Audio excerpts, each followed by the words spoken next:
সাম্প্রতিক সময়ে যুক্তরাষ্ট্রের হাওয়াই অঙ্গরাজ্যে ভয়াবহ দাবানল ছড়িয়ে পড়ে।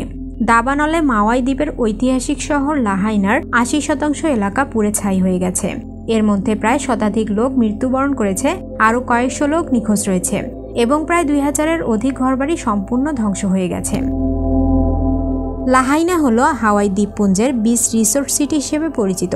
হাওয়াইয়ের এই দ্বীপটিতে আমেরিকার অনেক ধনী ব্যক্তি বাস করেন, যাদের মধ্যে আমাজনের প্রতিষ্ঠাতা জেফ বেজোসও আছেন।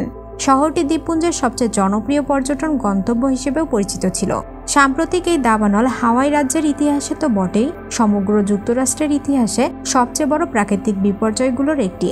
দাবানল আসলে কি এবং হাওয়াই দ্বীপপুঞ্জের এই দাবানল এতটা মারাত্মক হয়ে উঠল কেন সে সম্পর্কে আলোচনা করা হবে কতেকুরির এ পর্বে। ৮টি বড় বড় দ্বীপ নিয়ে হাওয়াই দ্বীপপুঞ্জ গঠিত। এসব দ্বীপের প্রায় মাঝ বরাবর থাকা একটি দ্বীপ হলো মাওয়াই। এই দ্বীপের লাহাইনা শহরে প্রায় ১৩,০০০ লোক বাস করত। আগস্ট মাসের শুরুর দিকে হাওয়াই দ্বীপের আবহাওয়া পরিস্থিতি নিয়ে সতর্কতা জারি করা হয়েছিল। সেখানে বলা হয় উচ্চ বাতাস এবং অত্যন্ত শুষ্ক আবহাওয়া বিরাজ করবে এবং সেই সাথে যোগ হয় এবারের গ্রীষ্মের অস্বাভাবিক তাপমাত্রা। সবকিছু মিলিয়ে এই অঞ্চলের দাবানল তৈরি হওয়ার এক মোক্ষম পরিস্থিতি তৈরি হয়, কিন্তু পরবর্তীতে সেই আবহাওয়া সতর্কবার্তা সরিয়ে নেওয়া হয়। দাবানল শুরু হওয়ার পর যুক্তরাষ্ট্রের কর্তৃপক্ষ বুঝে উঠতে পারেনি যে কিভাবে এত তীব্র দাবানল শুরু হলো। স্বাভাবিক অবস্থায় দাবানল এতটা ধ্বংসাত্মক হওয়ার কথা নয়। হাওয়াই উপকূলের আবহাওয়া অফিস জানায় হারিকেন ডোরার প্রভাবে প্রশান্ত মহাসাগর থেকে উচ্চ বায়ু প্রবাহ হাওয়াই অঞ্চলে চলে আসে। সেই তীব্র ঝড়ো হাওয়া মালদ্বীপের খাড়া পর্বতশ্রেণীর উপরে উঠে যায় এবং সেখান থেকে তীব্র বেগে নিচে সমুদ্র উপকূলের দিকে ধেয়ে আসে। পাহাড়ের উপর থেকে আসা এই বায়ু প্রবাহ দাবানলের আগুনকে লাহাইনা শহরের মূল জনপদের দিকে প্রবাহিত করে। বিশ্লেষকরা বলেন হাওয়াই দাবানল এতটা ছড়িয়ে পড়ার আরেকটি কারণ হলো পৃথিবীর বিভিন্ন অঞ্চল থেকে বিভিন্ন প্রজাতির ঘাস জাতীয় উদ্ভিদ এ অঞ্চলে নিয়ে আসা হয়েছে।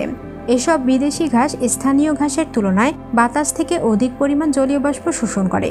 এর ফলে পরিবেশ আরও বেশি শুষ্ক হয়ে দাবানল সহজে ছড়িয়ে পড়েছে।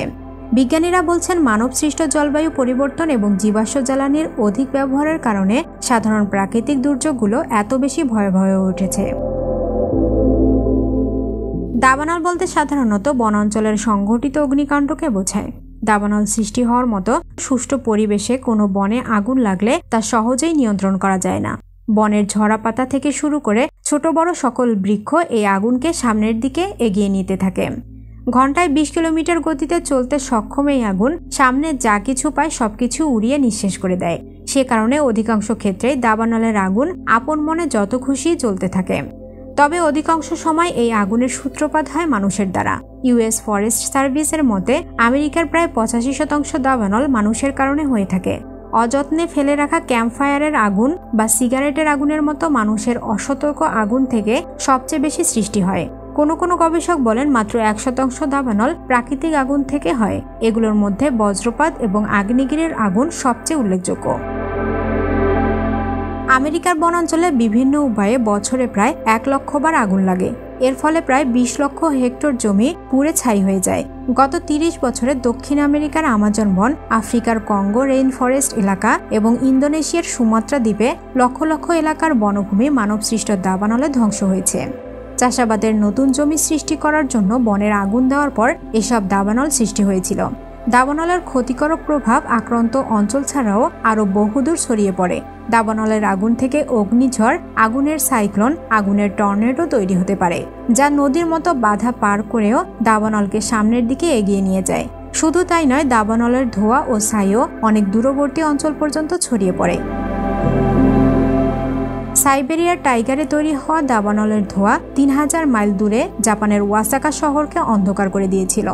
দাবানল মানবসৃষ্ট বা প্রাকৃতিক যেভাবেই হোক না কেন, প্রথমত এটি ক্ষতিকারক রূপ নিলেও এর ভেতরে বেশ কিছু কল্যাণকর দিকও আছে। দাবানলের কারণে বনের মৃত পচনশীল দ্রব্যাদি পুড়ে গিয়ে পরিবেশ শুদ্ধ হয়। গাছের কাণ্ডে জমে থাকা পুষ্টি অগ্নিকাণ্ডের ফলে আবার জমিতে ফেরত আসে। এছাড়া যাবতীয় ক্ষতিকারক পোকামাকড় এবং রোগ জীবাণু ধ্বংস হয়ে যায়, যার ফলে নির্দিষ্ট সময় পর বনের বাস্তু সংস্থান আবারও নতুন করে গড়ে ওঠে।